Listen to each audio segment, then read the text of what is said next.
দোকানে বসে আছে একটা সুন্দরী মেয়ে এসে বলল, আই, তোর কাছে কি সিগারেট আছে?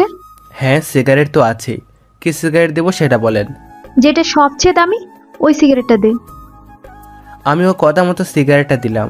সিগারেটটা দেওয়ার পর বলল, আগুন ধরিয়ে দে তো ওটা। আমি বললাম, আমি কেন আগুন ধরিয়ে দেবো, আপনি খাবেন, আপনি আগুন ধরিয়ে নিন। তখন মেয়েটি বলল, তুই দোকানে নতুন নাকি? আগে তো একটা বয়স্ক লোক থাকতো।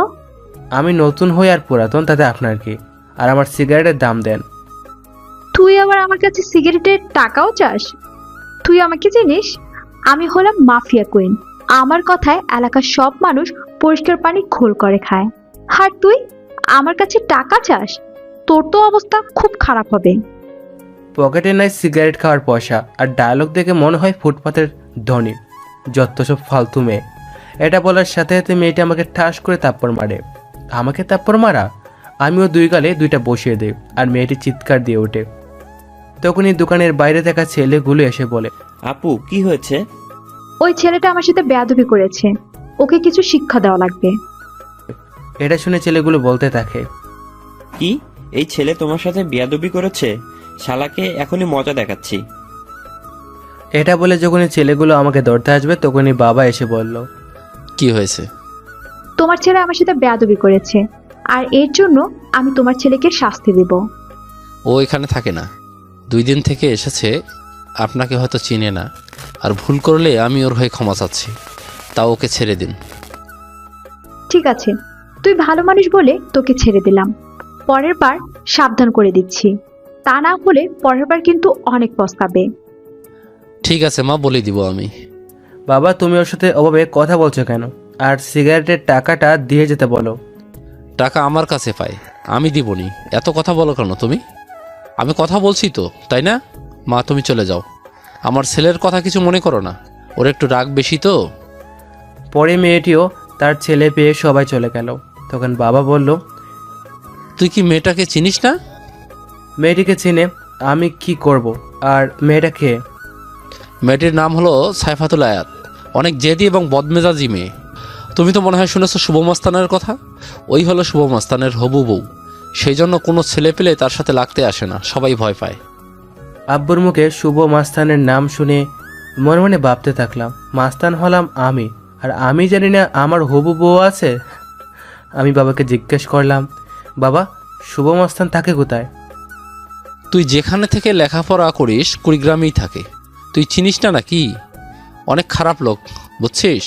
তবে শুনছি গরিবদের কখনো কষ্ট দেয় না, বরং সাহায্য করে। শুধু ধনী আর অবৈধ ব্যবসা যারা করে তাদেরকে খুন করে। আমি চিনব কি করে বলো? আমি অনেক ভদ্র আর কোন খারাপি দেখে ভয় পাই। তুমি তো এটা জানো তাই না?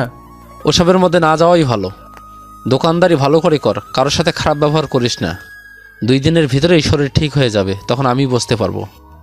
দোকানদারি করা বন্ধ করে দিলেই তো হয়। তোমার আম্মুর ছোট বোনের খরচ তো আমি চালাইতে পারবো, আর আমি তো টাকাও পাঠাই।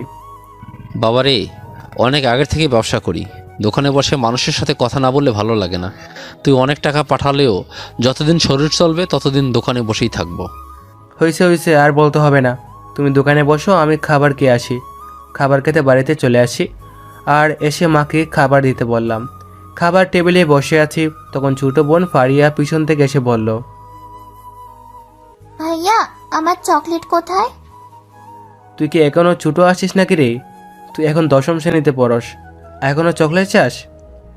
তুমি আনছো কিনা বলো।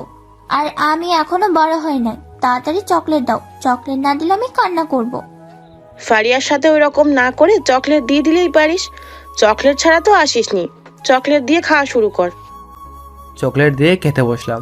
খাবার খাওয়া শেষ করে আবার দোকানে যাই, আর আব্বুকে বাড়িতে পাঠিয়ে দেই।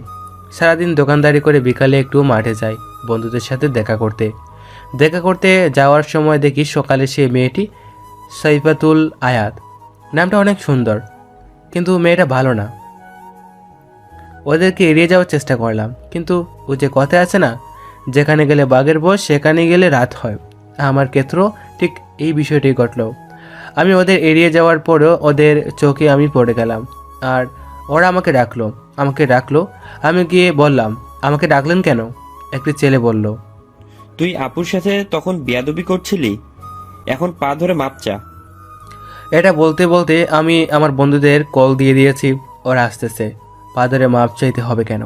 এটা বলার সাথে সাথে একটা ছেলে গালে থাপ্পড় বসিয়ে বলে, এত মুখে মুখে কথা বলিস কেন? যা বলছে তাই কর।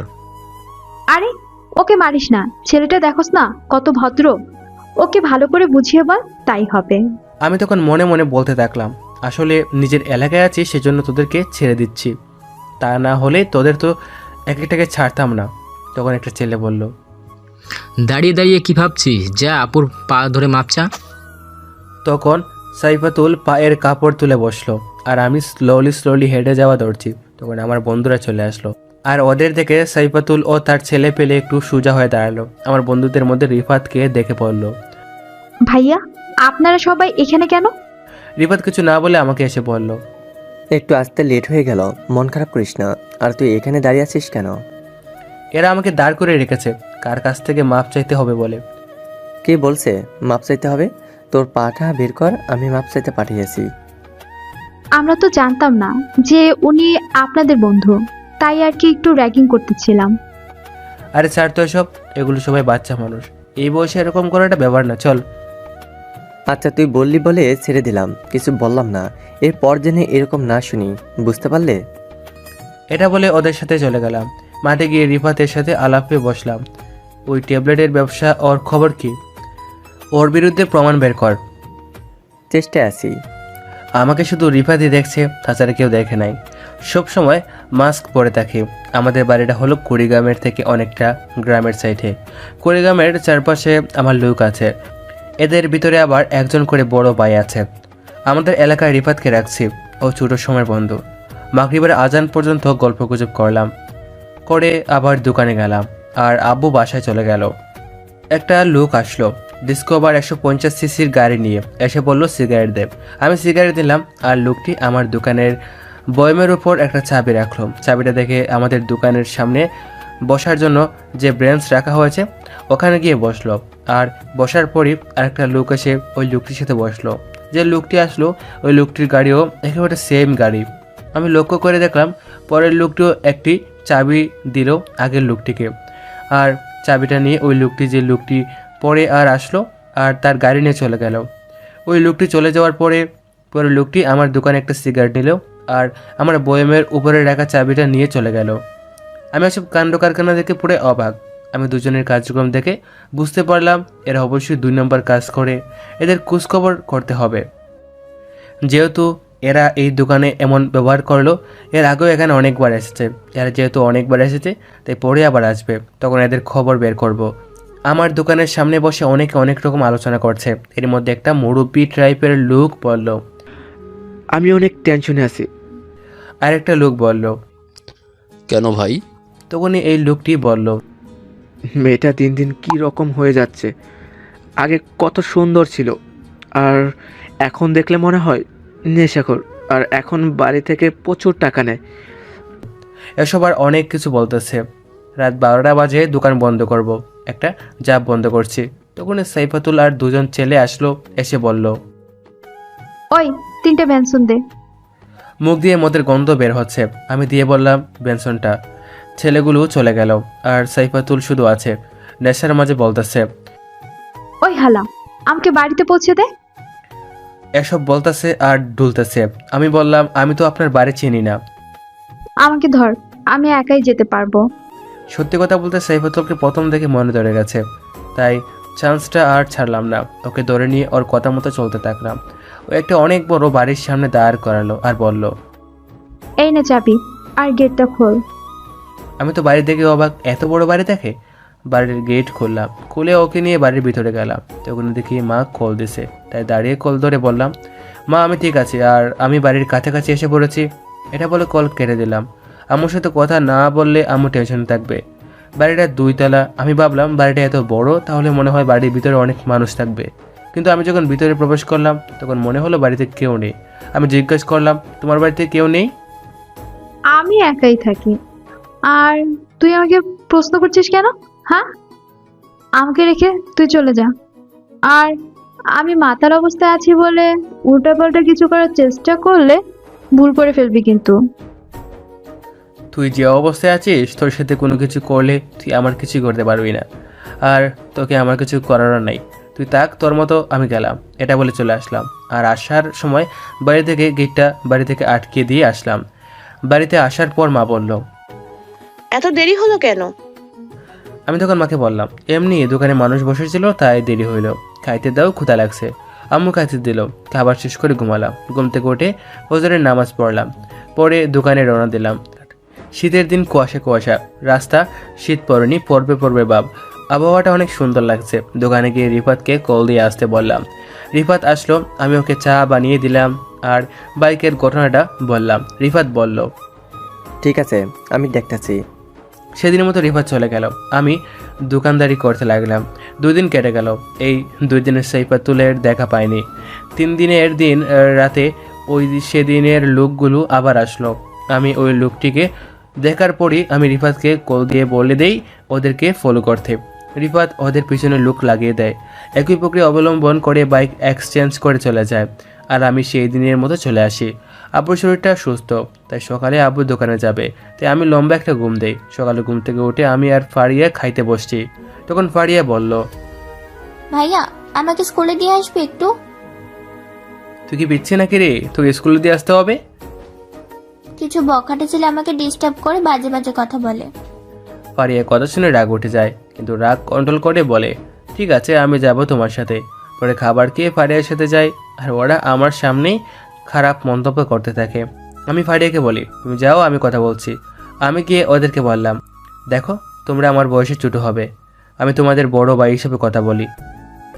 তোমরা মেয়েদের উত্ত্যক্ত করা ছেড়ে দাও, এসব করা ভালো না। ওদের মধ্যে থেকে একটা ছেলে বলে উঠলো, তুই জ্ঞানদার কে রে? ভালোভাবে বলছি, শুধরে যাও, তা না হলে অনেক পস্তাবে। এটা বলার সাথে সাথে আমাকে একটা ছেলের শার্টের কলার ধরে বলল, কি প্রস্তাব রে? তুই আমাদেরকে চিনিস? আমরা এলাকার সবচেয়ে বড় গ্যাংয়ের সদস্য। আমাদের বসের নাম শুনলে অনেকে প্যান্টে হিসু করে দেয়। তোদের বসের নাম কি রে? একটা ছেলে বলল। আমাদের বসের নাম সোহেল, এলাকার সবার বড় ভাই। তুই পাঙ্গা নিস না আমার সাথে। এর মাঝে একটা ছেলে বলে উঠল, কে রে মেয়েটা? কে ছিল তোর রক্ষিত না গার্লফ্রেন্ড? এই কথা শুনে আমার রাগ আরও প্রচুর পরিমাণে উঠে যায়। তাই আমি কন্ট্রোল করে বলি নিজেকে, ও আমার বোন হয়, কথা ভালো করে বল। তখন আরেকটা ছেলে বলে উঠলে, ওই ওকে সম্মান দিয়ে কথা বল, ও আমাদের সবার হবু সুমন্দি। এটা বলে সবাই জুড়ে হেসে দেয়। আমি ওখান থেকে সরে আসি আর দূরে এসে ওদের ফটো তুলে রিফাতকে বলি গুডাউনে পিছিয়ে নিয়ে আসতে, আর সবাইকে বলে দাও শুভ ভাই আসতেছে। এটা বলায় আমি বাড়িতে চলে গেলাম। আর বাড়িতে গিয়ে আম্মুকে বললাম, আম্মু আমি একটু কুড়িগ্রামে যাব। এটা বলে বাড়ি থেকে বের হয়ে পড়ি। এদিকে রিফাত কিছু লোকজন নিয়ে চলে স্কুলের গেটের সামনে। রিফাত ওদের কিছু দেয় আর গুডাউনে নিয়ে যায়। আর আমি আমার আরেকটা লোককে বলি, সোহেল নামের কি আছে যে টিম চালায়, ওকে খুঁজে বের করে গুডাউনে নিয়ে আয়। পরে আমি কালো প্যান্ট, কালো শার্ট, কালো মোজা, কালো জুতা, মুখে মাস্ক, স্টাইল করে চুল কাটা, পুরো চমলক্ষ ড্রেস আপ নিয়ে যাই গুডাউনে। গুডাউনের আগে সোহেলকে নিয়ে যাওয়া হয়, আর সোহেলের ডান হাত বাম হাত আমাকে থেকে বলতে থাকে, ভাই আপনি আমাদের এইখানে নিয়ে আসছেন কেন? আমি ওদের কথা না শুনে বের দিয়ে বাড়ি শুরু করি। ওটা আমার একান্ত লাঠি, যেটার এক পাশে সুই দ্বারা সম্পূর্ণ লাগানো, আর এটা হলো 2.5 হাত। এর মধ্যে 2 হাত সুই বা আলপিন দ্বারা আবদ্ধ, আর এক পাশ সমান করা অংশ দিয়ে সোহেলদের পিটাইতেছি। আপনারা ভাবছেন সোহেলদের পিটাচ্ছি কেন? আরে আগের গোড়া নরম করছি। গোড়া নরম করলে আগা একাই ঝুঁকে যাবে, সোহেল ওরা বলছে। ভাই আমরা তো কিছুই করি নাই, তাহলে মারছেন? আর আমাদের মুখ কালো কাপড় দিয়ে ঢাকা কেন? কিছুক্ষণ পর বুঝতে পারবি। ওদের মারতে মারতে রিফাত সহ হাজির। রিফাত যাদের নিয়ে এসেছে তাদের অবস্থা আগের থেকে গাহিল। ওরা আমাকে চেনে না। আমি ওদের দেখে ওদের দিকে গেলাম, আর যে পাশে সুই বা আলপিন চিকন দাঁড়ালো অংশ দ্বারা আবদ্ধ, ওই পাশ দ্বারা বাড়ি শুরু করলাম। ওরা মোট 5 জন ছিল। একটা একটা করে দৌড়ছি, আমি একটা করে বাড়ি দিচ্ছি, আর ওরা চিৎকার করছে। যাকে বাড়ি দিচ্ছি তার মুখে কাপড় দেওয়া, তাই শুধু চোখ দিয়ে পানি পড়ছে, কিন্তু কোনো রকম জোরে শব্দ হচ্ছে না। বেশি না, মাত্র 5টা করে বাড়ি দিচ্ছি। কিন্তু লাস্টের যখন বাইরাবো তখন আর মুখে কাপড় দিলাম না। মারা শেষ ওরা সবাই শুয়ে থেকে গড়াগড়ি করছে আর পিঠ দিয়ে রক্ত পড়তেছে। ওরা সবাই বলে উঠল, তুই আমাদের চিনিস না, সোহেল ভাই জানতে পারলে তোদের ছাড়বে না। আমি বললাম, ও আচ্ছা, তোদের এত মারলাম তাও শিক্ষা হয়নি? সুয়েল আমাকে ছাড়বে না কথা বললাম, আর সুয়েলের দুজন সঙ্গী এর মুখ থেকে কালো কাপড়টা সরিয়ে দিলাম আর সুয়েলকে দেখে বলল, ভাই আপনার এই অবস্থা কেন? শালারা কি আকাম করছোস জানি না, কিন্তু আমার নাম বললি কেন? তোদের এক টাকাও ছাড়বো না আমি। আমাকে আরও মার খাওয়ালি, উনি আমাদের ভাই, আর ওর সামনে আমার নাম শুনিয়ে ভয় দেখাস। আমরা তো জানি না। আচ্ছা শুভ ভাই, ওদের মারলেন কেন? ওরা মেয়েদেরকে বাজে কথা বলে, তাদের রাস্তাঘাটে উত্ত্যক্ত করে, আর ওইগুলো আমার পছন্দ না, আর এটা ঠিক না। তারপরও এরা এরকম করেছে, এটা বলে আরেকটা বাড়ি মারলাম ওদের সবাইকে। রিফাত সবাইকে খবর দিয়েছে যে শুভ ভাই আসবে, তাই সবাই দেখা করার জন্য চলে এসেছে। আমি রিফাতকে বললাম, রিফাত লবণ নিয়ে আসো আর ওদের পিঠের উপরে লাগাও। এদিকে সুহেল ওদের বলতেছে, যা পাথর, তা না হলে লবণ দিলে বুঝবি ঠেলা। কিন্তু ওরা সুয়েলের ইশারা বুঝলো না।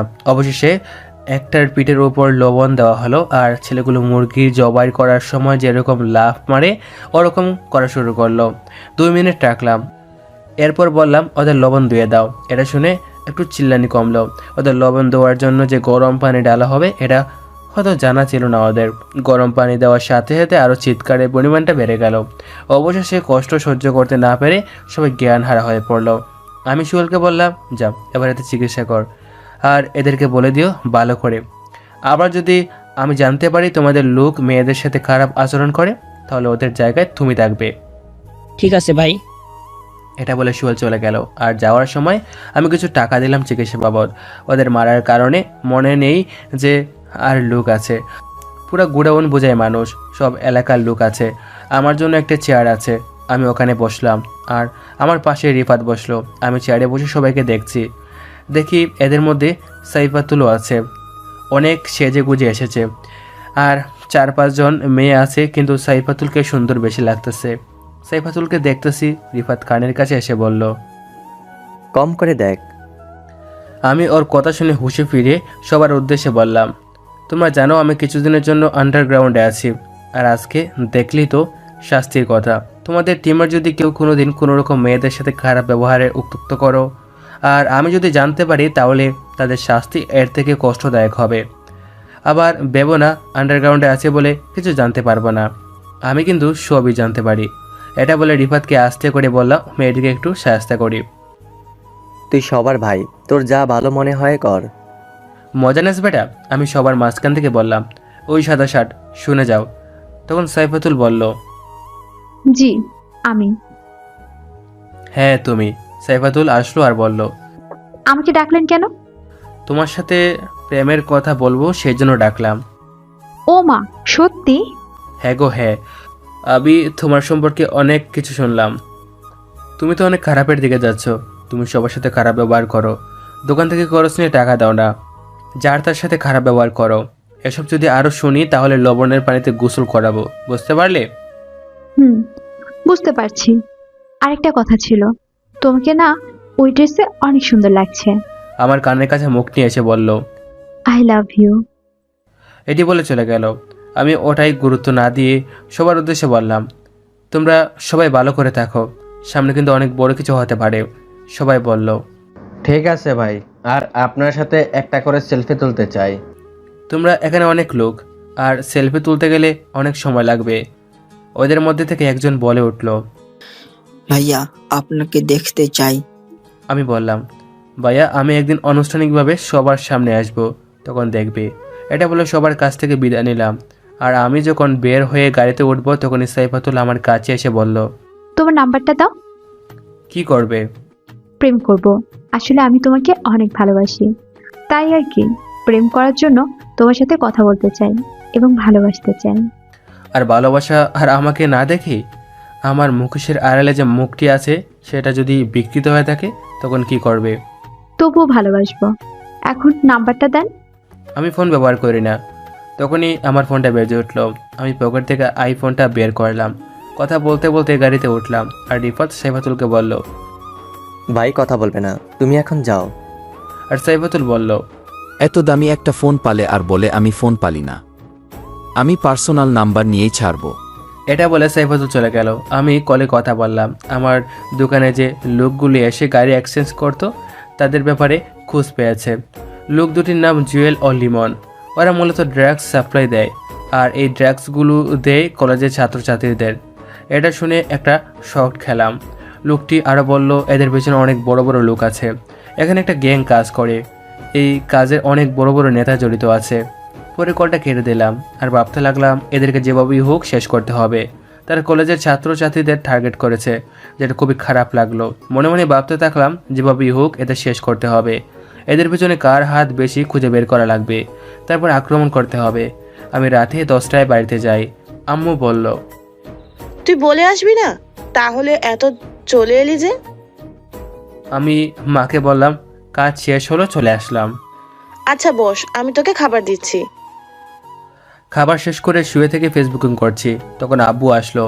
আব্বু এসে বলল, কিরে কখন এলি? আমি আর একটু আগে আসলাম, কিছু বলবা নাকি? কালকে ডাক্তার দেখাতে হবে। তোমার কাছে কি টাকা আছে? আমার কাছে টাকা ছিল, ওই টাকা দিয়ে দোকানের মাল করেছি।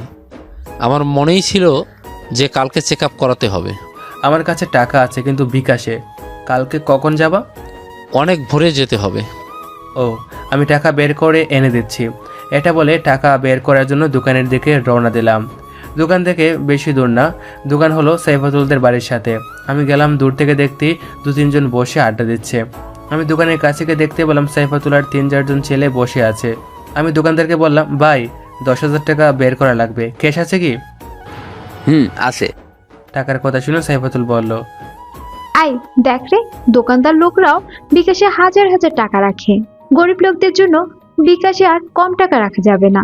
যেখানে গরিব মানুষ টাকা রাখে, ওখানে আমাদের মতো ধনী মানুষরা টাকা রাখতে পারে না। তোরা কি বলিস? জি আপা, আমাদের ধনীদের জন্য আলাদা অ্যাপ বানাতে হবে টাকা লেনদেনের জন্য। আমি ওদের কথা শুনে রাগ না করে একটু হেসেই সাইফাতুলকে বললাম, আমার কথা ছাড়ো, আমি গরিব মানুষ। আমি শুনলাম তোমাকে বলে পাত্তাই দেয় নাই, নাম্বার চাইছিলা, তোমাকে বলে ইনডাইরেক্টলি না করে দিছে, পার্সোনাল নাম্বার দেবে। এটা বলার সাথে সাথে সাইফাতুল মুখটা শুকিয়ে গেল আর আমার কাছে এসে বলল, তুই কিভাবে জানলি? আর ওর নাম বলিস না, তাহলে আমি শেষ। আমি আর কি জানবো, তুমি তো জানো রিফাত আমার বন্ধু। ওই এসে বলল, তোমাকে মুখ থেকে কথা কেড়ে নিয়ে বলল, দোকানদার মামা, একে একটা কড়া করে চা দেন। আমি চা খাই না, আর আপনি যখন এত মিষ্টি করে বলছেন তাহলে খাওয়াই যায়। পরে চা খেলাম। আচ্ছা, তুই কি শুভ ভাইকে চিনিস? আমি চিনতে যাব কোন দুঃখে? ওসব আলতু ফালতু লোককে চেনার ইচ্ছা আমার নেই। রিফাত এসে বলল আমাকে, এই আর কি। আচ্ছা, তুই শুভকে আলতু ফালতু লোক বললি কেন? চা দে, তোর খাওয়া লাগবে না।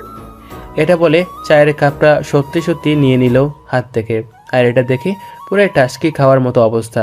পরে আমি চলে এলাম আর আব্বুকে টাকা দিয়ে ঘুমিয়ে পড়লাম। সকালে উঠে দোকানে গেলাম। বেলা 9টার দিকে ওই লোকগুলো জুয়েল ও লিমন আসলো। ওদের দেখে লোককে কল করে রাখলাম, আজকে এদের ধরবো। ওরা চলে যাবে। কিছু দূর যাওয়ার পর ওদেরকে ধরলাম। ওদের গুপ্ত জায়গায় নিয়ে যাওয়া হলো। আমি দোকানে বসে আছি, তখন দেখি সাইফাতুল আসলো। আমি সাইফাতুলকে বললাম, আমার সাহায্য করবেন? আপনি মাফিয়া কইন, সাহায্যটা করবেন? কি সাহায্য লাগবে বল। আপনি একটু আমার দোকানের ভিতরে এসে দোকানটা দেখেন, আমি একটু বাইরে থেকে আসছি। সাইফাতুল ভাব নিয়ে বলল, ঠিক আছে, যা। আমিও চলে এলাম দোকান থেকে। আড়ালে একজনকে কল দিয়ে বললাম আসতে। ও এসে আমাকে নিয়ে গেল। আমি গুপ্ত জায়গায় গিয়ে ওদেরকে বললাম, ওরা কি মুখ খুললো? মুখ খুলে না তো। ওদের মারা শিখিস নাই? এই দেখ, আমি মারার আগেই ওরা সব কিছু বলে দেবে। আমি গিয়ে হাতে একটা সুই নিলাম আর বললাম, এসব চক্র কোন কোন জায়গা থেকে চলে বল। মরে গেলেও বলবো না। ওদেরকে অঙ্গকোষ বরাবর সুই বা আলপিনদের আঘাত করে। জুয়েলকে আঘাত করার পরে লিমন বলে, আমি বলতেছি, এগুলো মূলত কুড়িগ্রাম হাজি মার্কেট থেকে সাপ্লাই হয়, ওখান থেকে আমাদের দেয়। তাছাড়া আমরা কিছুই জানি না। এটা বলার পর আমি কুড়িগ্রামের এক ওসির কাছে কল দিই আর ওকে আসতে বলি আমার দোকানে। এটা বলে ওখান থেকে চলে আসি। এদিকে দোকানের মেয়ে মানুষ দেখে ভিড় ভরে গেছে। যেহেতু সাইফাতুলকে সবাই চেনে, তাই অনেকে মজা নিচ্ছে। আর এটার কারণে সাইফাতুল প্রচুর রাগ উঠেছে আমার উপর। দোকানে মানুষ আছে, কিন্তু সাইফাতুল কিছু দিতে পারছে না।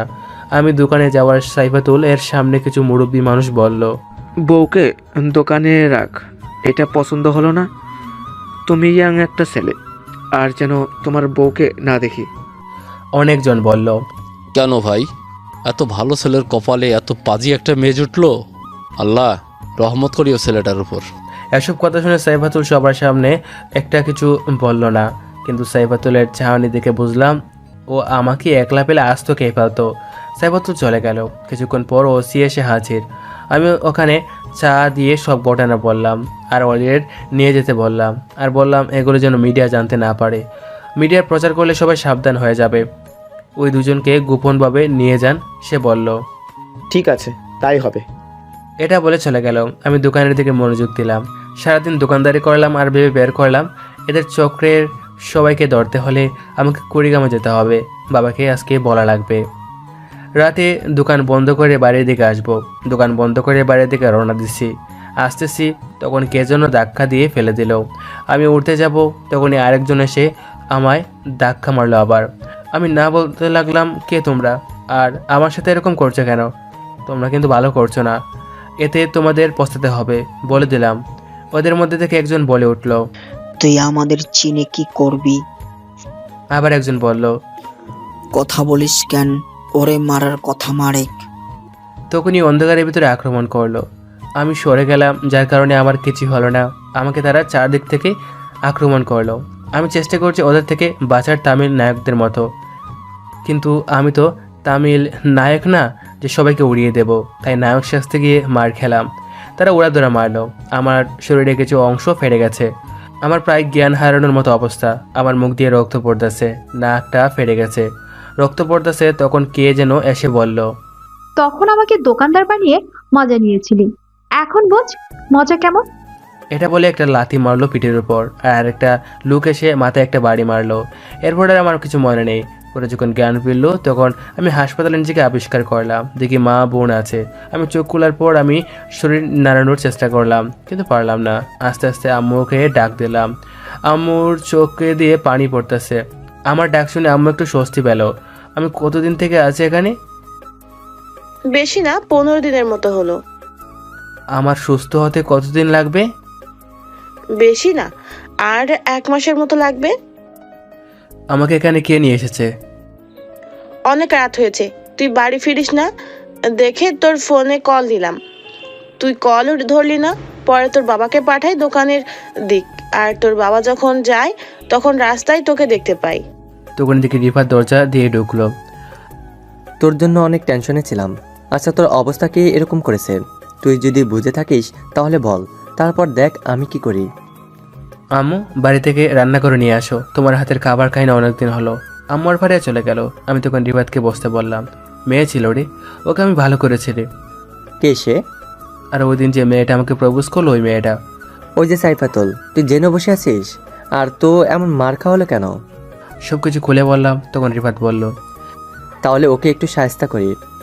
আমি বললাম, আরে বাদ দে, এসব ছোটো জামালায় জড়ানো যাবে না। সামনে অনেক বড় জামালায় পড়তে হবে, অনেক বড় কাজ আছে।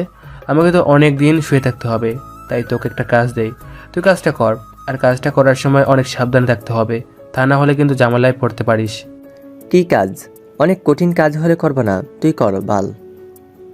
আরে ভাই, কোনোদিন এসব কাজ করবে না, তোকে করতে হবে। তোর উপর আমার ভরসা আছে। আচ্ছা বল, কি কাজ? তুই বাড়িতে যাবি এবং তোর মা বাবাকে বলবি 15 দিনের জন্য ঘুরতে যাবি। আর 15 দিনের জন্য কাপড় এবং যা কিছু লাগে সব কিছু নিবি। এরপর সরাসরি সিএনজি নিয়ে কুড়িগ্রাম চলে যাবি। ওখানে আমার লোক থাকবে। আমার লোক তোকে একটা বাড়িতে নিয়ে যাবে। আর ওখানে যাওয়ার পর আমার লোক তোকে সব কিছু ঠিকঠাক করে দেবে। কাজটা কি সেটা তো বল। তোকে 15 দিন এক এলাকায় ভিন্ন জায়গায় ভিন্ন ভিন্ন দোকানে বসে থাকতে হবে, এক এক দিন এক এক জায়গায়। আর ওখানের কথা, ওখানকার চালচলন সব কিছু রেকর্ড করতে হবে। একটা পাখি উড়ে গেলেও ওটা নোটিশ করা লাগবে। তুই যদি কাজটি করতে পারোস আর আমি যদি ওদের দৌড়ে এলাকাটা মাদকমুক্ত করতে পারি, তাহলে তোকে আমি আমার দায়িত্ব দিয়ে দেবো। আমার এসব ভালো লাগে না। এটা শুনে রিফাত খুশি হলো। রিফাত চলে গেল। কিছুক্ষণ পর মা এসে গেল। আমি খাবার খাইলাম। 15 দিন পর আমাকে বাড়িতে নিয়ে যাওয়া হলো। এখনও আমি সুস্থ হই নাই। এদিকে সব খবর কালেক্ট করা শেষ। এই মাদকের ব্যবস্থা, এর পিছনে কুড়িগ্রামের সবচেয়ে বড় ব্যবসায়ী রহিম সাহেব আছে। আর এগুলো সাপ্লাই বুরুংমারি থানা থেকে জুবায়ের সাহেব, উনিও একজন ব্যবসায়ী। এসব খবর পেলাম। এখন আমি তাদের মাঝে গেলে আক্রমণ করা হবে। প্রথমে ধরা হবে বুরুংমারিয়ের জুবায়ের সাহেবকে। আমার শরীর প্রায় সুস্থ। আমি আম্মুকে বললাম, আম্মু আমি কুড়িগ্রাম চলে যাচ্ছি, আর আমার আসতে দেরি হবে। এর মধ্যে যদি বাবা সুস্থ হয় তাহলে আমাকে কল করবা, আমি আমার বন্ধুদের পাঠিয়ে দেবো, কুড়িগ্রামে চলে যাবা। আচ্ছা বাবা, আর আমরা চেয়েছিলাম তোর জন্য মেয়ে দেখতে, তোর জন্য পাত্রী ঠিক করতে। আচ্ছা দেখতে থাকো, তোমাদের পছন্দ আমারই পছন্দ। কিন্তু আম্মু ছোট থেকে তুমি আর বাবা আমাকে বড় করেছো। তোমরা আমাকে ভালো জিনিস এনে দিয়েছো। তোমরা যেটা পছন্দ করেছো এইটাই আমি নিছি। আর আমার থেকে আমার পছন্দ কীরকম হবে এটা ভালো জানো তোমরা। আমার আর সময় নেই, আমি ফ্রেশ হয়ে বের হব। তুমি খাবার রেডি করো। ফ্রেশ হয়ে খাবার খেয়ে বের হলাম।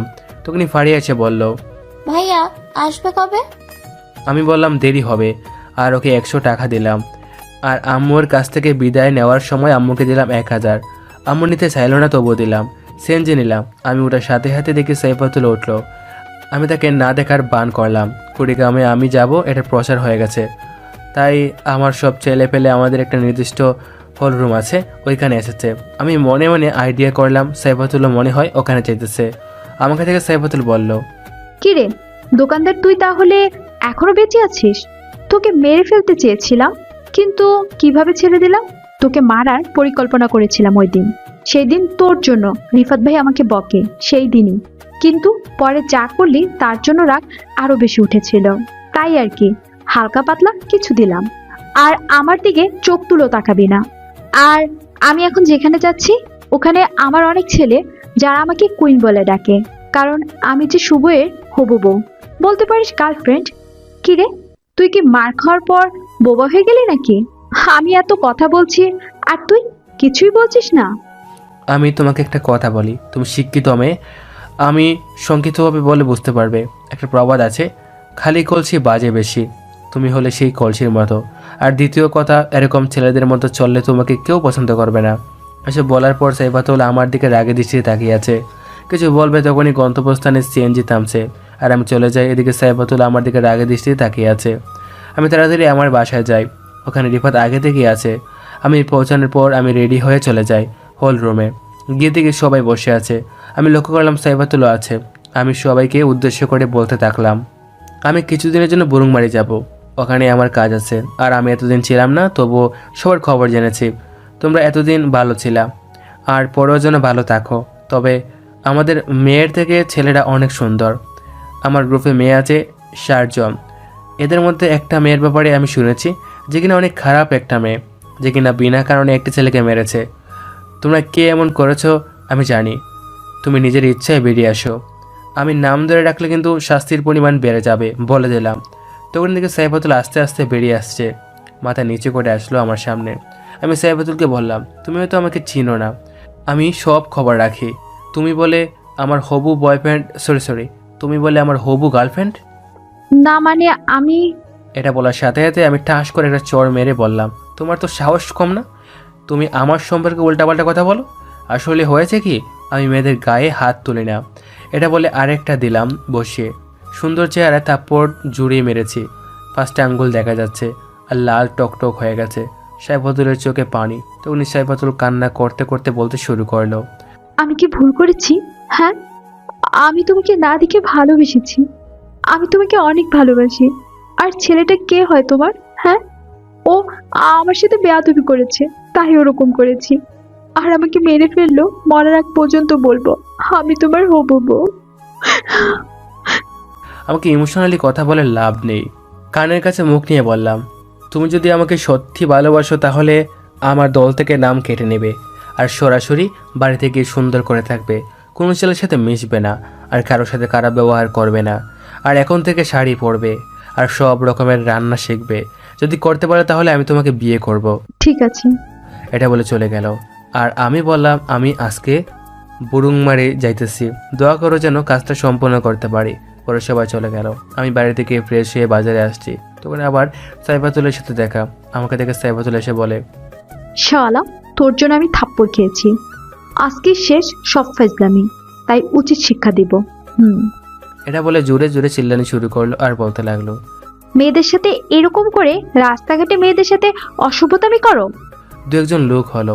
তখন একটা কনস্টেবল এলো আর আমাকে এসে বলল, মেয়েদের টিস করিস, চল থানায়, তোকে মজা দেখাচ্ছি।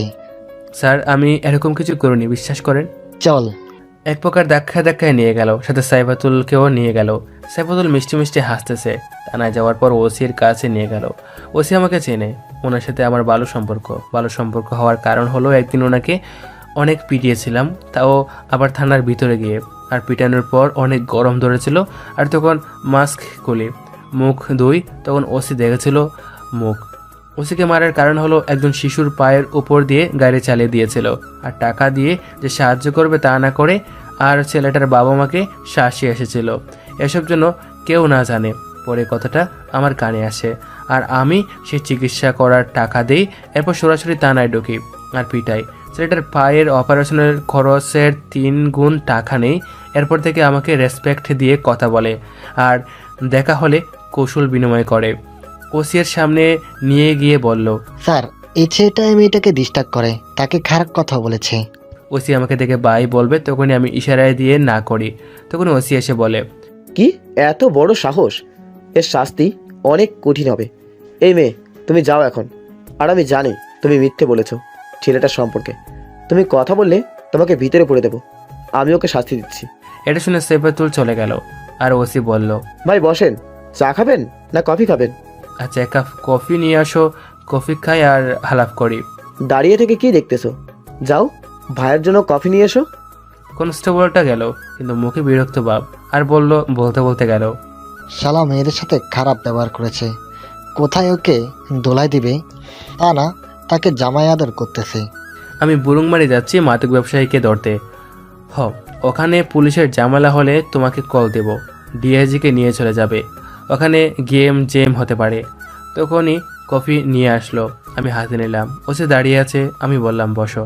তখন ওসি বলল, না আমি দাঁড়িয়ে ঠিক আছি, আপনারা সামনে বসে থাকা কেমন যেন দেখায়। ঠিক আছে, তাহলে কল দিলে চলে যেও, তাতে তোমারই লাভ হবে। শিক্ষিত লোক, বুঝতে পেরেছো?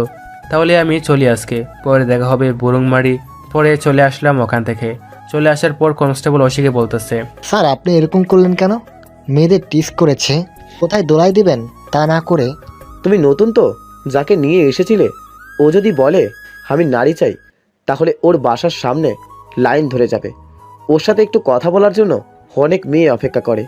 ওই ছেলে কিভাবে এই মেয়েকে টিচ করবে বলো? স্যার ছেলেটা কে? তুমি তো শুভ ভাইয়ের নাম শুনেছো? স্যার শুনেছি। সে তো অনেক ভালো মানুষ, ভালোদের জন্য, খারাপ মানুষ খারাপদের জন্য। ওর নাকি বড় বড় লোকদের সাথে ওঠা বসা। শুভ ভাইকে নাকি কেউ দেখে নাই, সেটা নাকি শুভ ভাইয়ের লোক নাকি? আরে গাধা, ও হলো শুভ ভাই। তুই আগুন নিয়ে খেলতে চাইছিস রে? আপনি ওকে দেখলেন কি করে? একদিন এই থানার ভিতরে এসে আমাকে পিটাতে ঘেমে গিয়েছিল। তখন আমার সামনে মুখোশ খুলে মুখ ধরেছিল, আর ওভাবে দেখি। আপনাকে মারলো, কেউ কিছু বললো না? কে কি বলবে? এমপিও তো শুভর সাপোর্টেই, ওর জন্যই হয়েছে। আমার ওপরে সবাই ছিল। এমপি ছিল, টিউনস অফিসারও ছিল, ডিআইজি ছিল, হার যে অফিসার আছে বড় বড় সবাই ছিল। সবার সামনে পিটিয়েছে। এখন মাঝে মাঝে ব্যথা করে। কোনো অফিসার কিছু বললে বাইরে ও শুভর ছেলে পেলে ছিল, ওরা এসে তাকে নিয়ে যেত পিটানোর জন্য। পুরো থানার এরিয়াতে তার বরপুর ছিল, আর আমাকে ওদের মাঝখানে নিয়ে ধোলাই করে। শোনো, এরপর দেখা হলে খারাপ ব্যবহার করো না, যেন ভালো ব্যবহার করবে, তাহলে কিন্তু। স্যার দয়া করেন আমার সাথে দেখা আর যেন না হয়। আপনাকে মেরেছিল আর আমি আরও লেভেলে নাই। এদিকে আমি রওনা দিছি, আর যাওয়ার সময় এমপিকে কল দিয়ে বললাম, এমপি সাহেব, মাদক ব্যবসায়ীর সাথে দেখা করতে যাচ্ছি, আপনার নাম যেন না বের হয়, বুঝতে পেরেছেন? বাবা, তোমার যা ইচ্ছা করো, আমি ভালো বুঝছি সব কাজের ভিতরে নাই। ভুরুঙ্গমারি আসলাম, আসার পর আমাদের লোক ছিল, ওরা সব কিছু ঠিক করে রাখছে। আমার মাস্ক পরা, সবার সাথে কথা বললাম আর খোঁজ লাগালাম কোন দোকানে এরকম ব্যবসা হয়। সবাইকে বের করার জন্য 1 মাস লাগলো। 30 জনের মতো ধরছি। এদের উপরে সবার নাম বলছে। এদের ভিতর ছিল কারিমুল, বেল্লাল, সুজন আর 3 জন। মোট 6 জন। এদের ব্যবহার ছিল কুকুরের মতন। আমি এদের একজনকে ধরে নিয়ে ওদের বসের নাম জানতে চাইলাম, কিন্তু বললো না, বড় বড় কথা বলল। আমার রাগ উঠে গেল। আমি ওকে মেরে লাশ টাঙ্গিয়ে দিলাম বুড়ুংমারি বাজারে। সবাই বলা বলি করতেছে কে করলো এরকম। পুলিশও খুঁজছে, কারণ বুড়ুংমারিতে পাওয়ারের লোক ছিল।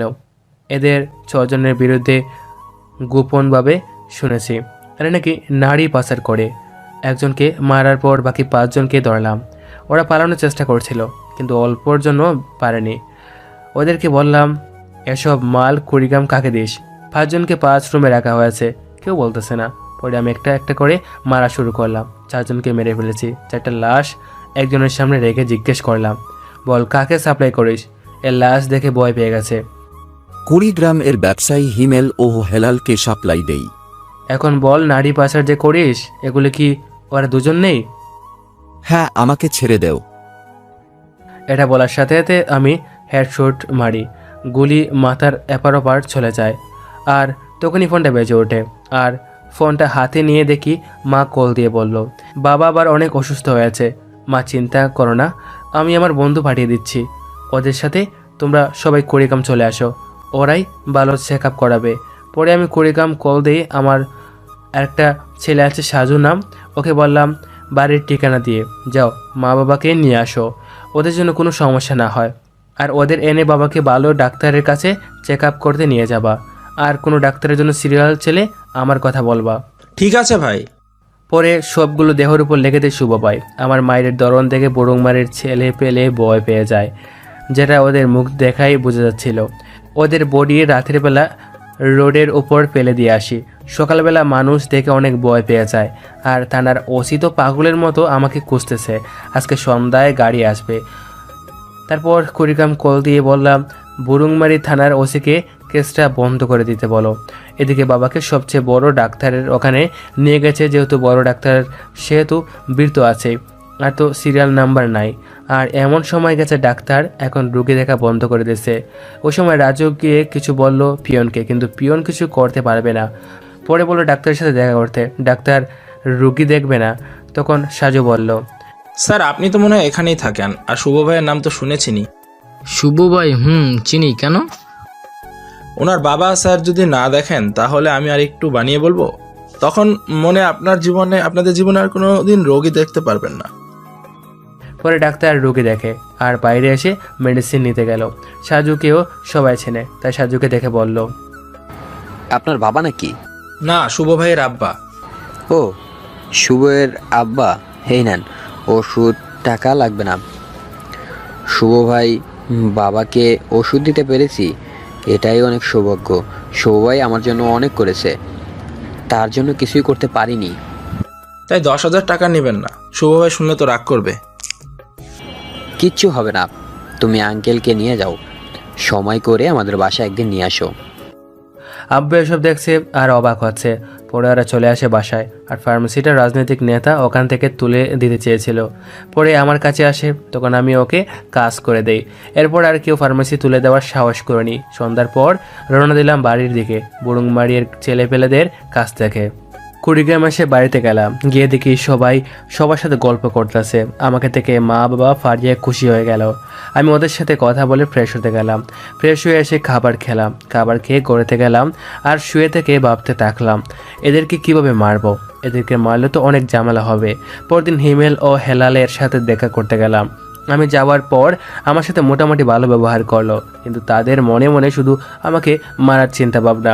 আমি চলে আসার সময় বলে আসলাম, ভালোভাবে থাকো, আবার দেখা হলে তোমরা বাঁচবে, তা না হলে আমি বাঁচবো। এটা বলে চলে আসলাম। গাড়িতে বসে আছি, তখন একটা অজানা নাম্বার থেকে কল আসলো। আমি কলটা রিসিভ করতে মিষ্টি একটা কণ্ঠ বেশি আসলো। আমি কলটা রিসিভ করলাম। করার পর দেখি ফোনের অফিস থেকে মিষ্টি একটা কণ্ঠ বেশি আসতেছে। কণ্ঠ শুনে বুঝতে পারলাম এটা সাইফাতুল। আমি তোমার কথা মতো ঠিক হয়ে গেছি, তুমি আমার বাসায় আসো। আমি আপনাকে চিনতে পারলাম না। আর বাড়িতে যেতে বলছেন কেন?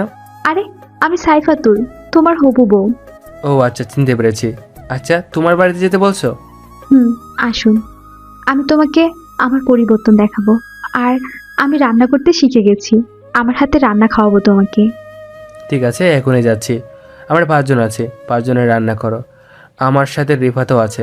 পরে রওনা দিলাম, সাইফাতুলদের বাড়িতে গেলাম। সাইফাতুলকে কল দিলাম, দেওয়ার সাথে সাথে সাইফাতুল গেট খুলে দিল। আমরা ভিতরে প্রবেশ করলাম, বাড়ির ভিতরে গেলাম। রান্না করা শেষ হয় নাই।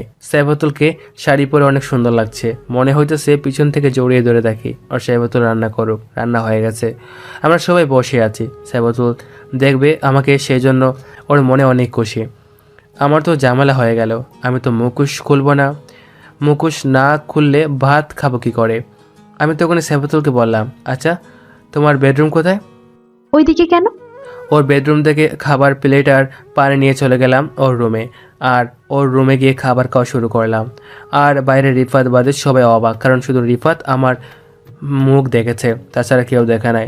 সবাই হা করে সাইফাতুলের দরজার দিকে তাকিয়ে আছে। অবশেষে তারাও খাওয়া শুরু করলো। খাবার খাওয়া শেষ করে বের হলাম, এসে দিকে সবারই খাওয়া শেষ, কিন্তু সাইফাতুল খায়নি। আমি সাইফাতুলকে বললাম, আরে তুমি খাইছো?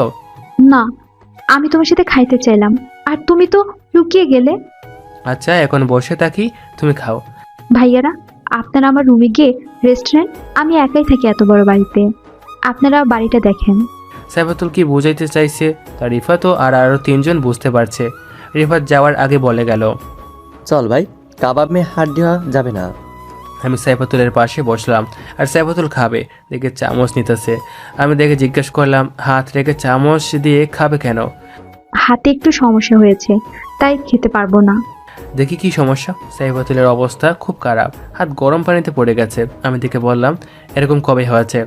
আজকে হয়েছে, তুমি যখন বললে আসবে তখন তাড়াহুড়া করে রান্না করতে গিয়ে এরকম হয়েছে, তাই চামচ দিয়ে খেতে হবে। আচ্ছা ঠিক আছে, তোমার কষ্ট করে খেতে হবে না, দাও আমি খাইয়ে দিচ্ছি। সত্যি আমাকে খাইয়ে দেবে? পরে খাওয়াই দিলাম। খাওয়াই দেওয়ার সময় অন্যরকম ফিলিংস হচ্ছিল, যেটা হয়তো লিখে প্রকাশ করতে পারবো না। সাইফাতুলকে খাওয়া দেওয়ার সময় অনুভূতিটা ছিল আমার জীবনের সবচেয়ে রোমান্টিক মুহূর্ত। খাবার খাওয়ার শেষে এখন বিদায়ের পালা, আমি চলে আসব। তখন মনে পড়লো হাতের কথা। আমি সাইফাতুলকে বললাম, আচ্ছা তুমি বাসায় একাই থাকো, তাহলে রান্না বান্না করে খাওয়াবে কে? চলো আমার সাথে, আমার এক ফ্রেন্ড আছে, ওর বাসায় ওর মা বাবা বোন থাকে, ওদের সাথে থাকবে। সাইফাতুল আর কোনো কথা না বলে বের হয়ে এলো।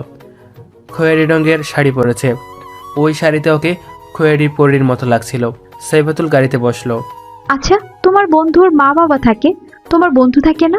আর বলো না, বন্ধুটা সহজ সরল ছেলে। সেদিন মিটিংয়ের সময় কোনো ফালতু মেয়ে বলে মিথ্যা বলে পুলিশের কাছে দৌড়িয়ে দেয়, আর আমার কাছে খবর আস্তে আস্তে সুলাম করে চালান দিয়ে দিছে। পরে কমিয়ে 2 মাসের জেল হয়েছে। আর আসুক, তারপর মেয়েটাকে খুঁজে বের করে এমন কষ্ট দেব যেটা কখনো বলতে পারবে না।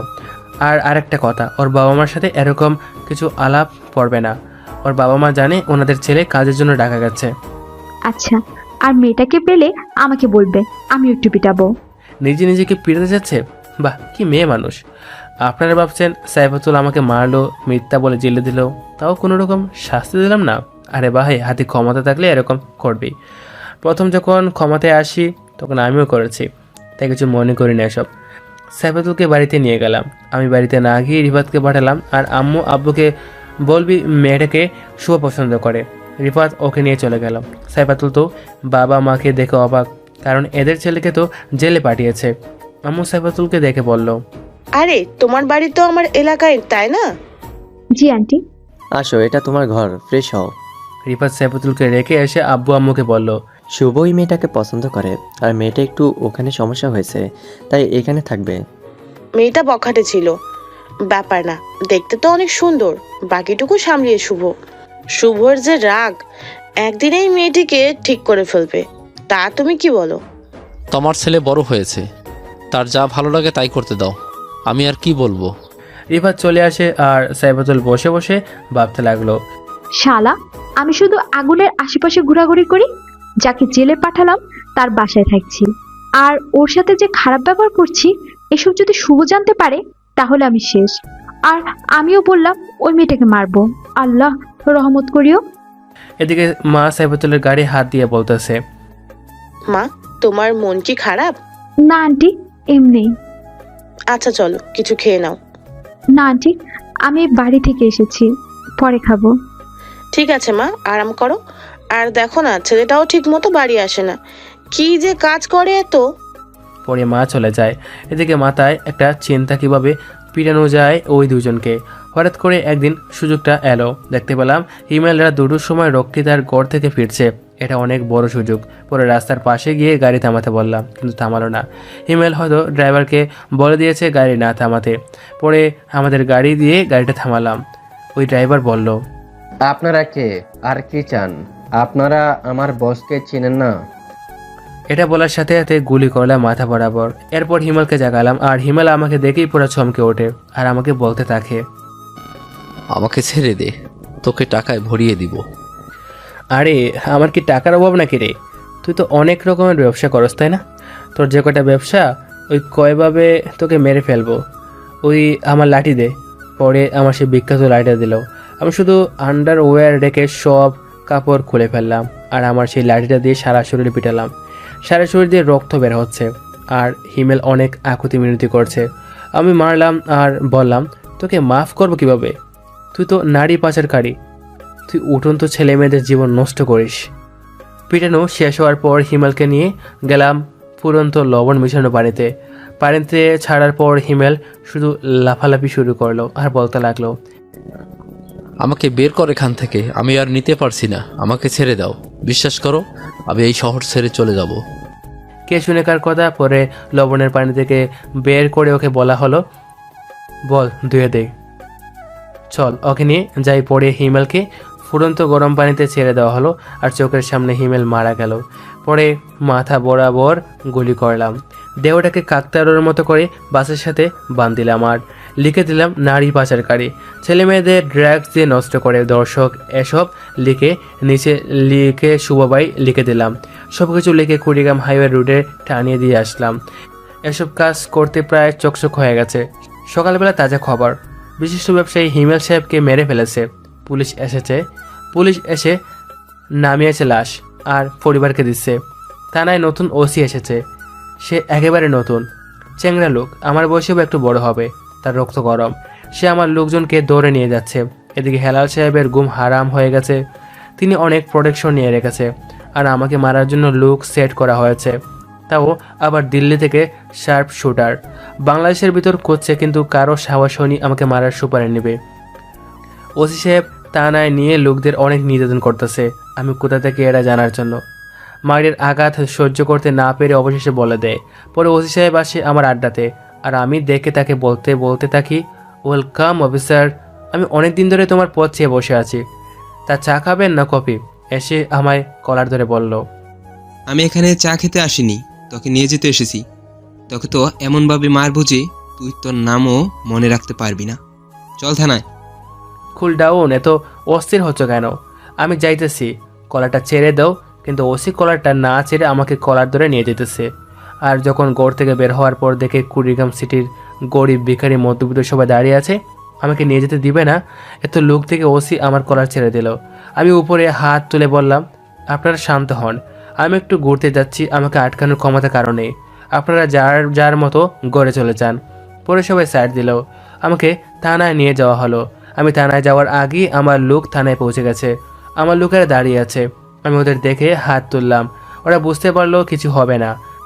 আমাকে থানার ভিতর নিয়ে যেখানে পিটানো হবে রুমে নিয়ে গেল। আমাকে পিটাবে সেই জন্য শরীরে কাপড় খোলা হলো, শুধুমাত্র আন্ডারওয়্যারটা আর মুখের মাস্ক যখন হাত দিবে তখন এমপি সাহেব, ডিআইজি, মন্ত্রী সাহেব আর যত বড় বড় অফিসার আছে ওরা সবাই এসে পড়েছে। এসে থানার ওসিকে একটা থাপ্পড় মারলো আর বলল, তুমি কাকে থানায় নিয়ে এসেছো জানো? আর কাপড় খুলে কি করছো? শুভ ভাই, কাপড়গুলো পরে ফেল। আবার বলি, তুমি যাকে নিয়ে এসেছো সে যদি একটাই ইশারা দেয়, থানার জায়গা চেঞ্জ হয়ে যাবে। যদি চায় থানা এই জায়গা থেকে ওই জায়গায় নিয়ে যেতে পারবে, তোমাকে তো খুঁজেই পাওয়া যাবে না। এক থানায় কয়জন লোক আছো তোমরা? তোমাদের তো আটকানো ব্যাপার না। আর ওকে ধরেছো, ও তো আর ভালো মানুষকে মারেনি। শুভ বাবার জন্য 1 কাপ চা নিয়ে আসো। তুমি চিন্তা করো না, হয়তো তোমাকে চিনতে পারিনি। এর মধ্যে একটা আমার ছেলে ঢুকে বলতেছে, ভাই তুমি শুধু বলো, এখনই বম মেরে উড়িয়ে দেই থানা, আর তোমাকে নিয়ে যাই। আমি কথা বলছি, আমার কথা শুনে বাইরে গিয়ে বল আমি ঠিক আছি। সবাইকে চলে যেতে বল। গ্যাঞ্জাম ভালো লাগতেছে না, প্রচুর মাথা ব্যথা করতেছে। ঠিক আছে ভাই। তোমার মাথা টিপে দিতে বলবো। না লাগবে না, আমার রাতে ঘুম হয়নি, হিমেলকে মেরেছি তো, আমাকে ঘুমাতে হবে, তাই চলে যাব। তাহলে ওসিকে চাকরি থেকে বাদ দিয়ে দিব। না, আমি চাইলে তো তখনই মেরে ফেলতে পারতাম। এখনও ইশারা দিলে ছু মেরে নিয়ে যাবে, টেরই পাবে না। কিন্তু আমি বিনা দোষী কাউকে মারি না। আর ওসি মনে হয় হেলালের কাছ থেকে টাকা খেয়েছ। শুনো ভাই, ভালো করে বোঝাচ্ছি, ভালো হয়ে যাও। প্রথমবার তাই ছেড়ে দিচ্ছি, দ্বিতীয়বার এমন করো না যাতে তোমার জন্য তোমার বাবা মার চোখের পানি ফেলতে হয়। আপনারা একটু বোঝান তাকে, তা না হলে সব কিছু চেঞ্জ করে ফেলবো। এটা বলে চলে আসলাম। আর আসার সময় একটা ফটো কনস্টেবলকে দেখিয়ে দিয়ে আসলাম। হ্যাঁ, ফটোটা ছিল ওসির, আর তারাও অনেক বকলো। আর ওসি তো বোকার মতো সব কিছু চেয়ে চেয়ে দেখতেছিল। কি বলবে, বলার তো কিছু নেই। বাইরে আমার গাড়িতে উঠলাম, লোক ছিল, উঠে এসে পড়লাম। ওসি এক কনস্টেবলকে বলল, আমি যে হেলালের কাছে টাকা খাইছি এটি জানলো কেমনে? সে তো সব খবরে জানে। আর আপনাকে ছেড়ে দিল কেন জানুন স্যার? কিসের জন্য? আপনি নতুন বিয়ে করেছেন, আপনি নতুন বউকে বিধাতা বানাতে চাইনি। আপনি যখন থানায় এসেছেন তখনই খবর নেওয়া শেষ। আপনার বাড়ি কই, আপনার বাড়িতে কে কে আছে? আর জানেন তার লোক সারা বাংলাদেশে ছড়িয়ে আছে। আপনি পুরাই আগুনের মধ্যে হাত দিয়েছিলেন। উনি কি ভালো মানুষ? ভালো না হলে তো গরিব মানুষের সাপোর্ট পেত না। আর এই নেন আপনার ফটো। ওসি ফটো হাতে নিয়ে ফটোর পিছনে সব ডিটেলস লেখা আর লাল খালি দিয়ে ওয়ার্নিং। গাড়ি নিয়ে বাসার কাছাকাছি এসে পড়েছে। তখন গাড়ি থেকে নেমে পাশে একটু শুনতে পেলাম, এই বাচ্চারা চলো ঘরে চলো তাড়াতাড়ি। বাচ্চারা মনে হয় বয়ে চলে গেল। আমি গাড়ি থেকে এক পা নামিয়ে দিয়ে রেখেছি, কিন্তু নামছি না। আমার কেন জানি সন্দেহ আছে। আমাকে রিফাত বলল, নামস না কেন? চুপ। তখনই দেখতে পেলাম ওই পাশের একটা মার্কেট, এর নাম হলো হাজি মার্কেট। পরে ওদের মালিককে কল দিলাম। আমার কল পেয়ে বলল, ভাই আপনি কল দিয়েছেন, কোনো সমস্যা? না। তোমার মার্কেটে কি দরজার সামনে ক্যামেরা লাগানো আছে? জি ভাই। ক্যামেরাটা সরাসরি পশ্চিম দিকে নিতে বলো, আর যতটুকু উপরে উঠে ততটুকু উপরে উঠাতে বলো, আর যা দেখা যাবে সব কিছু আমাকে বলো। ওকে ভাই। ভাই ওপরের দিকে শুধু স্নাইপার দেখাচ্ছে। ঠিক আছে। পরে কলটা কেটে দিলাম। কেটে দিয়ে কল দিলাম লোককে, বললাম এই বিল্ডিংয়ের ছাদে দেখ লোক আছে, তাড়াতাড়ি ওখানে যা, ওরা আমাকে মারার চেষ্টা করতেছে। পরে ওরা চলে গেল। আমি এক পা উপরে তুলে আবার নিচে নামাই। এদিকে আমার লোক চলে আসে। দেখে দুটি লোক স্নাইপার নিয়ে 1 2 3 4 গুনছে। আমি বের হলো হেডশট মারবে। ওদের গোনা দেখে আমার লুকও গোনা শুরু করলো। এতে শব্দ বেশি হলো আর লোক দুজনে টের পেয়ে গেল। তারা পুরাই অবাক। আমি গাড়ি থেকে মিষ্টি একটা হাসি দিয়ে নামলাম, আর ওদেরকে নিয়ে যাওয়া হলো আমার মারার রুমে। ওদেরকে বলা হলো কে পাঠিয়েছে, বলে হেলাল সাহেব। এরা জন্য ওদেরকে গুলি করে মেরে ফেললাম, আর লাশ দুটো পাঠিয়ে দিলাম হেলালের কাছে। আর সিদ্ধান্ত নিলাম আজকে অ্যাটাক করবো হেলালের ওখানে। আর অনুমান কর কত লোক আছে তার। পরে খবর নিয়ে বললো 50 জন লোক আছে। ওরে অ্যাটাক করলাম। আমাদের মাঝে মারামারি হলো। আমাদের লোক ছিল 200 জন, এর মধ্যে নিহত হলো 20 জন, আর ওদের সবাইকে মেরে ফেলা হয়েছে। আমাদেরও অনেক আঘাত লাগছে। রিফাতের একটা গুলি লেগেছে, আমার তেমন কোনো কিছু হয়নি। পরে সবাই হাসপাতালে পাঠানো হয়েছে সবাইকে। যেগুলো হালকা ব্যথা পাইছে বা কারো গুলি লেগেছে, হেলালকে এখনও মারেনি। ওকে একটু কষ্টদায়ক মৃত্যু দেব, সেই জন্য বাঁচিয়ে রেখেছি। আমি হেলালের কাছে গেলাম, গিয়ে ওকে কারেন্টের শক দিলাম। তো আবার পানির ভিতরে কারেন্টের শক দিয়ে মারলাম হেলালকে। মারার পর 2টা গুলি করলাম মাথায়। পরে ডেড বডিটা দিয়ে আসলাম কুড়িগ্রামে টাঙ্গিয়ে। পরে বাসায় চলে আসলাম। আমার লোকেরা সবাই ঠিক হলো, আর আমার সাথে সব সময় 4 জন থাকতো, রিফাত, জাহিন, তামিম, রবি। ওরা সুস্থ হওয়ার পর ঘোষণা দেওয়া হলো শুভ সবার সামনে আসছে, মুখ থেকে মাস্ক খুলে ফেলবে। এটা খবর ছাড়িয়ে গেল, তাই কুড়িগ্রাম ভার্সিটিতে আয়োজন করা হলো। সাজানো হলো চারদিক, আমার লোক সহ আর বাইরের অনেক লোক। 2 পাশে বসার ব্যবস্থা এবং মাঝখানে রাস্তা রাখা হয়েছে। ওখানে সাইবাতুল্লাহ গেছে। সাইবাতুল্লার ভিতর কীরকম যেন লাগতেছে। সাইবাতুল্লার ভিতর অন্যরকম ফিলিংস কাজ করছে। স্টেজে 2-1টি ভিডিও ক্যামেরা আছে, যেন সবাই দেখতে পারে। আমার খবর নিউজ পেপারে ছাড়া হয়েছিল। সবাই ওদের আগ্রহ নিয়ে বসে আছে আমাকে দেখবে বলে। সাইবাতুলকে ভালো জায়গায় দেওয়া হয়েছে। অবশেষে আমি গাড়ি করে গেটে পৌঁছে গেলাম। আমার 2 পাশে আমার বন্ধুরা এবং সামনে পিছনে পুলিশ। আমি স্টেজে উঠলাম, উঠে বলা শুরু করলাম, আসসালামু আলাইকুম। আশা করি আপনারা ভালো আছেন। আপনারা আমাকে অনেকেই দেখতে চাইছেন, কিন্তু সুযোগ হয়ে ওঠেনি। আরেকটি কথা, আমি আর এখানে থাকবো না। আমি নতুন কাউকে দেব আমারই দায়িত্ব। আমি কিন্তু অনেক খারাপ মানুষ, আমি অনেক খুন করেছি। আপনারা কি আমাকে ভালোবেসে দেখতে এসেছেন, না মানুষ খুন করে দেখে দেখতে এসেছেন? ভালোবাসি বলে দেখতে এসেছি। আপনি সব সময় ভালো করেছেন। কোনোদিন গরিব মানুষকে এবং বিপদগ্রস্ত মানুষকে সাহায্য না করিয়ে ফিরিয়ে দেননি। এর মধ্যে একটা ছেলে বলে উঠল, ভাই মাস্ক খুলে ফেলেন, তোর সহ্য হচ্ছে। ছোট ভাই, খুলেই তো ফেলবো। আচ্ছা তাহলে খুলেই ফেললাম। প্রথমে আমার কালো প্যান্ট খুললাম, এরপর শার্টটা, নিজে সুন্দর করে পোশাক পরে এসেছি। এখন মাস্ক খোলার পালা। মাস্ক একটু তুলি আবার একটু নিচে নামাই, অবশেষে খুলেই ফেললাম। আমাকে থেকে সবারই রিয়াকশন অবাক হওয়ার মতো। আমাকে থেকে সাইফাতুল তো আরও অবাক। সাইফাতুল ভাবতেছে, যাকে দোকানদার বলে ডাকতাম সেই হলো মাফিয়া কিং, আর আমি মাফিয়ার সামনে মাফিয়া কুইন বলে ডাকতাম। সবাইকে বললাম আপনারা চুপ থাকুন, আমি এই বাড়ি থেকে অবসর নিচ্ছি, আর এই ক্ষমতা দিতে যাচ্ছি আমার সাথে দেখা আমার 4 বন্ধুকে। আপনাদের সমস্যা হলে আমার এই 4 বন্ধুকে বলবেন, এরা না পারলে আমাকে বলবেন, আমি সব ঠিক করে দেব সব কিছু। পরে এসে পড়তেছি, আমি সাইফাতুলকে ডাক দিলাম। ওর নিচের দিকে মাথা নিচু করে আছে। অনেকগুলো মেয়ে ছিল ওদের ওখানে। যখন আসলাম ওরা বলল, ভাই একটু দাঁড়ান। আমি দাঁড়ালাম, আর মেয়েগুলো সেলফি তুললো। একটা মেয়ে বলল, আমি তো পুরাই ক্রাশ খাইছি। আপনার কি গার্লফ্রেন্ড আছে? আমি সাইফাতুলের দিকে তাকিয়ে বললাম, না, আমার মতো খুনির সাথে কে প্রেম করবে? এটা বলার পর সাইফাতুল মুখ উপরের দিকে তাকালো আর ওই মেয়েটির কাছে এসে বলল, আমি আছি তো, চলেন বিয়ে করে ফেলি। এটা বলে আমার একেবারে শরীরের সাথে শরীর লাগিয়ে পিক তুলতে যাবে, তখন সাইফাতুল মেয়েটি জোরে ধাক্কা মারে আর বলে, গার্লফ্রেন্ড নাই, কিন্তু বউ আছে, ফালতু মেয়ে।